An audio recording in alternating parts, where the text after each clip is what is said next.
ठाणे महानगरपालिका सार्वत्रिक निवडणुकीच्या अनुषंगाने महापालिका आयुक्त तथा निवडणूक अधिकारी सौरभ राव यांच्या मार्गदर्शनाखाली 15 जानेवारी 2026 रोजी होणाऱ्या निवडणुकीसाठी ठाणे महापालिका प्रशासन पूर्णपणे सज्ज झाले.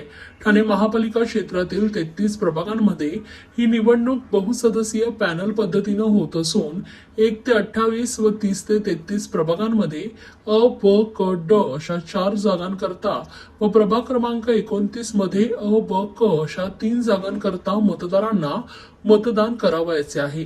निवडणुकीच्या प्रत्येक टप्प्यातील कामकाजाची आयुक्तांनी नियमितपणे आढावा घेतला असून प्रत्यक्ष पाहणीही करण्यात आली. निवडणूक आयोगामार्फत नियुक्त मुख्य निवडणूक निरीक्षक पी. वेलरासू, मुख्य कार्यकारी अधिकारी, महाराष्ट्र औद्योगिक विकास महामंडळ मुंबई व निवडणूक निरीक्षक समीक्षा चंद्रकार, अध्यक्ष जात पडताळणी समिती तर जिल्हा सिंधुदुर्ग यांच्या मार्फतही निवडणूक विषयक कार्यवाहीवर बारकाईनं लक्ष ठेवलं जात आहे.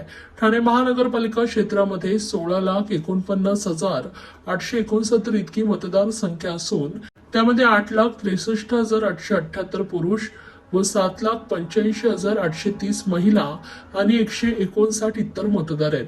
निवडणुकीसाठी 9 प्रभागांमध्ये 11 निवडणूक निर्णय अधिकारी यांचे कार्यालय असून त्या ठिकाणाहून निवडणूक साहित्य वितरण व संकलन केले जाणार आहे.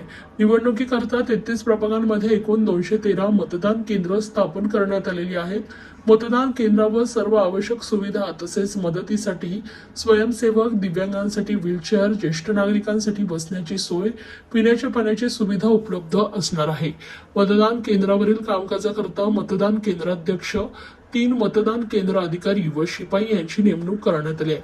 त्यांची 2 प्रशिक्षणे पूर्ण झाली असून 20% राखीव असे मिळून एकूण 12,650 अधिकारी व कर्मचाऱ्यांना आदेश निर्गमित करण्यात आले आहेत. याशिवाय प्रत्येक मतदान केंद्रावर पोलीसही सज्ज असणार आहेत.